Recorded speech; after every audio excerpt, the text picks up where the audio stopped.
kita dari kelas F4. Di sini kita akan melakukan podcast tentang film Exhuma. Jadi kita akan membahas apa aja sih yang ada di dalam film Exhuma itu, sejarahnya bagaimana. Sebelumnya perkenalkan dulu, di sini aku Nikesha Pramita Chandra sebagai host, dan aku Salva Fania Meyanti sebagai host. Aku Nazrul ini sebagai bintang tamu. Aku Waliana kita sebagai bintang tamu. Oh iya, nah iya kan, jadi kenapa kita membahas film Exhuma ini, karena dari yang kita lihat-lihat kalau misalnya di sosmed itu kan banyak banget ya yang ngerasa bingung kayak filmnya nih maksudnya gimana sih, kok kayak berat banget pembahasannya. Ternyata setelah dicari tahu ternyata itu emang tentang kisah sejarah ya, sejarah itu Korea ada dan campuran Jepang dan Korea gitu. Ya jadi kayak kalian tuh nggak cukup sekali dong, kalian tuh harus berkali-kali untuk menyerap apa isi dari film tersebut, guys. Nah, karena kita semua ini penasaran tentang apa sih isi dari film itu, oke kita tanya ke mereka ya. Jadi tuh Exhuma itu tentang apa sih? Bisa dijelaskan?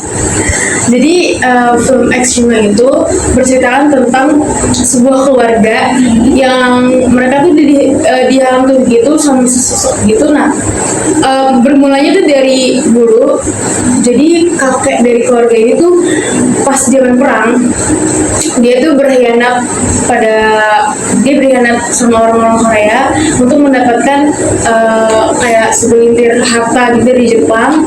Jadi karena dia berkhianat ini sesudah meninggal, jadi kayak keluarganya itu malu kan, jadi mereka pindah ke Amerika, dan disitulah awal mulanya keluarga mereka diteror. Terus kayak cucu-cucu mereka nih yang benar-benar baru lahir ini tuh benar-benar diteror sama sosok kakeknya. Nah, karena sosok kakeknya itu kan dia kan memang orang berkaya kan, karena yang diberi harta itu oleh Jepang. Jadi ya udah, kakeknya meninggal, dia dikuburkan di pemakaman di tempat dimana jenderal Jepang ini dikuburkan. Nah, maksudnya kan kita yang itu kan situ videonya di film itu ada yang namanya sebelum dikuburkan itu ada ritual kan ya, yang kata kayak ya hewan babi itu dijejerin terus nari-nari, itu maksudnya itu apa sih? Nah, jadi keluarga si kakek ini meminta bantuan pada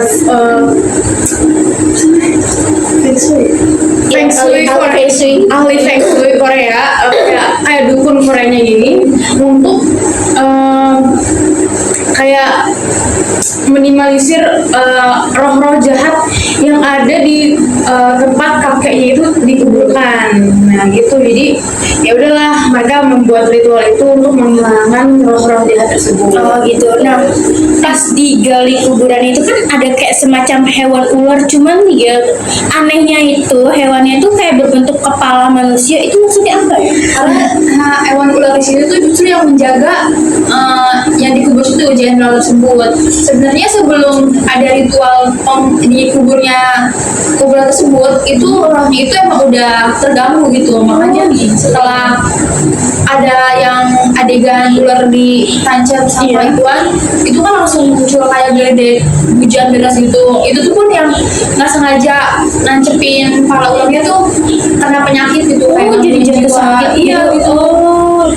Nah itu kan jadi pas ularnya mati itu kan tiba-tiba ada hujan gitu. Nah kalau di kepercayaan Korea itu karena kebetulan pas itu petinya mau dikremasi terus hujan, kepercayaannya itu mereka itu nggak boleh kremasi pas lagi hujan. Jadi kalau misalnya kremasi pas lagi hujan itu, arwah yang ada yang di peti itu dia nggak bakal bisa pergi ke alamnya dengan tenang. Ya. Makanya pas keluarganya ini memaksakan untuk dikremasi, yang pada akhirnya dikremasi ya udah.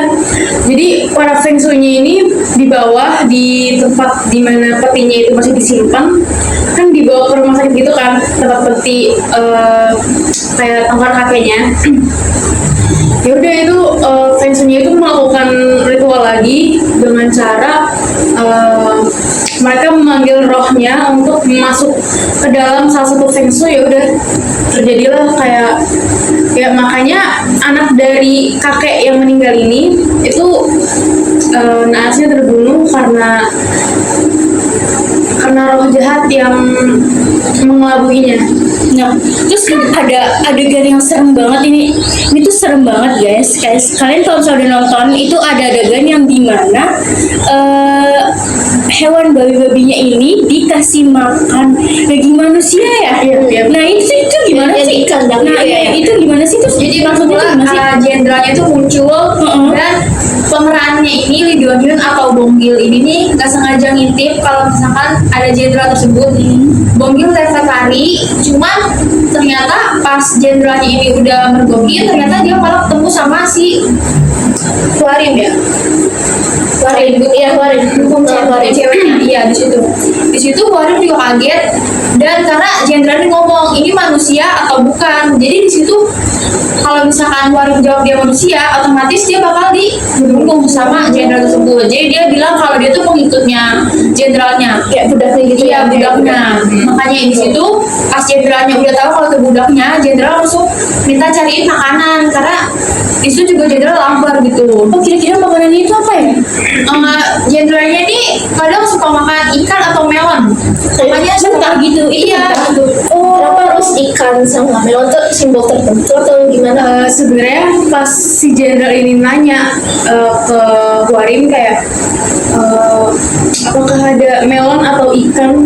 Nah, Warim ini kan jawab ikan ya. Kenapa dia nggak jawab melon? Karena itu tuh salah satu tes untuk jenderalnya tuh kayak ngetes si Warimnya ini. Jadi kalau melon itu kan, kalau melon itu ternyata tuh makanan kesukaan dari tentara-tentara yang di bagian timur, sedangkan kalau ikan itu makanan favorit dari tentara-tentara barat. Jadi pas Jepang menginvasi Korea, nah jenderal tersebut tuh berasal dari tentara barat tuh. Oh gitu ya. Jadi perbedaannya tuh di situ. Oh, oke. Terus serem sih bagian itu kayak banget. itu ritualnya di ikannya ditaruh terus tiba-tiba muncul tangan Iya. ngambil udah mana tinggi itu siluman gitu kan dia Banget, tinggi banget, itu tinggi 2 banget. meter lebih. Nah, dengan si jenderal, jadi dulu sebelum jenderalnya ini meninggal, Jepang ini kayak memanggil namanya tuh Gitsune. Dia tuh kayak rubah, cuman jadi si orang-orang Jepang itu menginginkan Korea ini benar-benar hancur dengan cara dia memasukkan pasak besi ke dalam tubuh si jenderal yang tinggi ini. Jadi kayak benar-benar kuat, dan si jenderal itu dikuburinnya secara vertikal di tempat yang bener-bener orang-orang Korea tuh nggak tahu. Makanya pas si kakeknya ini dikuburin di tempat itu, kakeknya ini tuh kenapa kakeknya itu gentayangan, karena dia ini minta tolong kepada keluarganya untuk cepet-cepet dikeluarin karena ada jenderal tersebut di dalam kuburan. Dia nggak mau satu kuburan. Iya, ya. tuh. Nah, maksud dari pasak besi itu apa sih? Pasak besi itu kayak simbol roh jahat yang ditaruh di dalam tubuh si jenderal. Jadi jenderalnya itu kuat. Nah, kenapa pas ularnya ini kan ditancap tuh mati kan? Mati. Sedih aja.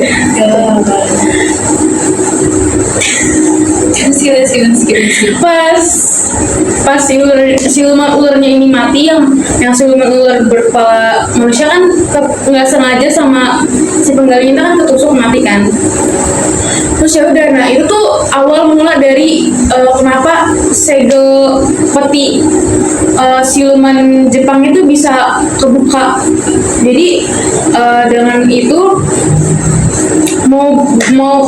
si Feng Shui-nya ini melakukan banyak cara untuk tidak membuka petinya, tetap saja kebuka karena yaitu segel siluman ularnya tuh emang udah kebuka, jadi udah nggak bisa ditutup lagi Oh sebenarnya. itu bukan dari arwahnya aku itu bukan yang kata ada saya lihat itu kayak pencuri yang membuka peti itu untuk mengambil sesuatu, itu bukan dari situ berarti. Kan itu kan di peti kakeknya. Ya itu ketika jadi arwah kakeknya yang keluar bukan silumannya. Iya. Itu masih pas baru awal-awal aja. Ya betul. Gitu. Pas ilmunya itu selanjutnya kan pas mereka mencoba bongkar kuburannya lagi, ternyata baru ketemu si peti yang tinggi itu. Iya. Jadi pas mereka berencana malam-malam untuk memancing jenderalnya keluar dari petinya itu, mereka kan berniat mau memusnahkan jenderalnya kan, mau kayak membunuh jenderalnya itu. Mereka tuh naruh ikan gitu untuk mancing. Tapi sebelum itu karena dulu kan tentara Jepang itu kan mempelajari tentang Buddhis, jadi mereka tuh berdoa, sering berkuil, sering mengunjungi kuil-kuil Buddha gitu. Jadi kayak Feng Shui-nya ini memakai di seluruh muka, di seluruh badan tuh mereka tuh benar-benar nulis mantra-mantra Buddhis karena Ditatonya ya. Buat melindungi aja, melindungi ya. dirinya gitu, karena pasti si jenderalnya ini tahu kalau misalkan itu tato Buddhis dan si jenderalnya itu nggak boleh menyentuh bagian yang ada mantra Buddhisnya. Ya makanya kan sebelumnya pas si jenderalnya itu mencoba membunuh Bongil, kan Bongil tuh banyak banget tatonya. Iya. Tato Buddhis tuh dia Banyak juga. nusuk perutnya Bongil, tapi di letaknya itu Iya. pas yang nggak ada tatonya itu. Tuh. Di dekat sini bukan Iya, sih di bawah liver, sini ya. livernya itu. Terus pas bagian dia mau si jenderalnya ini mau membunuh Huarim, dia lihat di samping Huarim tuh ada patung pagoda, dan patung pagoda ini patung Buddhis guys. Jadi jenderalnya itu nyadar kalau misalkan itu patung Buddhis. Jadi ya udah si jenderal ini akhirnya jadi banaspati, jadi api, terus dia ke petinya lagi gitu. Oh jadi kenapa sih jenderalnya kok bisa gentayangan gitu? Dia hantu gimana? Kayak lebih masih ada dendam gitu sebenarnya. Sebenarnya ini tuh matinya tuh dipaksa, benar-benar dibunuh kan, cuman dimasukin roh jahat, ngerti gak? Roh jahat itu dimasukin ke tubuhnya jenderal, terus dimasukin peti. Nah makanya mereka tuh buat segel siluman ular untuk ngejaga peti jenderalnya tersebut. Jadi pas siluman ularnya mati ya udah nggak bisa lagi, harus dibunuh, bener-bener pasak besinya tuh harus ditemukan. Makanya pas mereka buat rencana, mereka ngira pasak besinya tuh ada di dalam petinya kan, makanya si jenderalnya itu dikelabui untuk apa, Mancing gua untuk untuk mancing gitu. Jadi ya udah. Terus pas mereka cari-cari di dalam peti ternyata nggak ada, ya udah tuh jenderalnya ada kan tuh salah satu Feng Shui-nya itu berantem sama jenderal, terus Feng Shui-nya itu baru sadar pasak besinya tuh ada di ada di dalam tubuhnya Ini jenderal. Nah yang bisa ngebunuh pasak besinya itu ya udah kayu sama Kayu. koin. kayak kayu yang dibasahin ya. Kayu yang dibasahi oleh air, jadi Iya. kayunya itu ditusuk ke dalam tubuhnya jenderal, itu yang membuat jenderalnya akhirnya mati. Itu keren sih simbolnya, kayak Parah kayu sama kayu pakai air itu bisa melawan Pasak besi. besi loh guys. Itu kayunya kan mereka berdarah-darah, kayunya itu dibalurin terus Iya. itu Itu sebenarnya efek banget dan ya guys ya. dan itu tuh sebenarnya plot twist karena ternyata pasak besinya tuh nggak di dalam peti, dan Di dalam dia tuh mereka tuh harus memberanikan diri untuk membunuh. Kayak kalian kalau nonton tuh pasti kalian tuh bakal merinding dengar suara si jenderal, dan kalian bakal merinding dan lihat mukanya, dan Sedih banget itu sumpah. banget Perbedaan itu gimana itu guys, sumpah nggak bohong, itu bener-bener yang serem Terus banget. kayak ada suara mantra-mantra dari jenderalnya Iya. nggak sih? Itu bener merinding banget. Wah. Ini filmnya juga dua bahasa, ini Korea sama Jepang. Korea. Bahasa Inggris juga karena mereka Bahasa sempet di Amerika tuh di Amerika. latarnya bagus. Ya, semua. Jadi makanya kenapa kalian tuh sebenarnya nonton satu kali tuh nggak cukup guys. Ya kalian tuh banyak teori-teori yang muncul Banyak. di situ yang Harus- harus kita pecahkan Betul, betul. Apalagi itu kan tentang sejarah ya tentang Jepang sejarah dan Korea. tentang Jepang sama semenanjung Korea yang saat itu Korea Selatan sama Korea Utara itu masih menyatu kan ya udah. Jadi kayak benar-benar harus diulik-ulik gitu guys dari sejarah-sejarah lalu. Nah, jadi itu guys, film tentang Exuma yang dimana banyak pertanyaan dari warganet ya. Tentang apa teorinya, maksudnya tuh apa tentang filmnya ini tuh. Kayak kenapa banyak yang ngomong kayak apa sih nih film Korea nggak jelas gitu. Guys, setiap film tuh pasti punya makna yang Benar-benar yang dalam di dalam. tentang film itu. Jadi kalian jangan berpikir tentang apa sih film Korea ini gak jelas banget. Itu salah banget guys, karena kita tuh nonton tuh bukan hanya sekedar nonton dan suka idolnya aja yang katanya ganteng itu, bukan, karena kita tuh penasaran dengan isi dari film itu, maknanya itu apa. Ternyata banyak banget pelajaran-pelajaran tentang sejarah antara perang Korea sama Jepang itu ada guys di film Exuma. Cuman kayak emang kalian tuh harus benar-benar ngulik banget tentang sejarah itu. Kalian harus paham isi dari film tersebut. Benar-benar kalian tuh harus benar-benar nontonnya tuh nggak cukup satu kali, benar-benar harus Benar-benar. Dan itu artis itu keren banget ya, Iya, aktor-aktornya parah, itu keren banget. banget ya. Intinya tuh yang udah Kelas atas ya. Lee Do Hyun, Nah, Kim Go nah, Eun. nah, katanya ada satu aktor yang dimana dia tuh syutingnya 3 film sekaligus. Lee Do Hyun itu ya? Lee Do Hyun, wah, keren banget sih. Udah ganteng guys. Itu ganteng banget terus kak.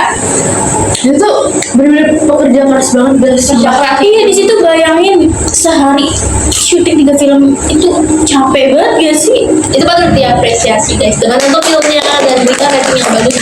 Terus juga aku sempat baca si Kim Go Eun itu kan dia sebagai dukun ya di situ pas lagi syuting kan dia baca mantra itu hantunya beneran datang ke tempat syuting. Serem banget tuh. Dan dan kalian tahu ada rasa kalian tuh di kan ada scene tentang neneknya Warin. Nah itu neneknya tuh aslinya tuh dukun guys, bener-bener dukun. Mereka syuting tuh bawa dukun karena emang itu tuh bener-bener ya kejadian yang nyata dan itu sakral, bener-bener. Jadi harus butuh seseorang pendamping. Profesional. Bener-bener si Warin tuh mau belajar tentang feng shui dukun-dukun yang Korea tuh kan pasti kayak ada yang jago Yang drum band, yang main drum band, yang mereka bermutu yang muter pedang. itu keren banget guys kan kalau lihat itu, wah gila Benar-benar keren. Oke guys, jadi segitu aja podcast dari kami. Kurang lebihnya mohon maaf. Wabillahi taufiq wal hidayah. Wassalamualaikum warahmatullahi wabarakatuh. Dadah.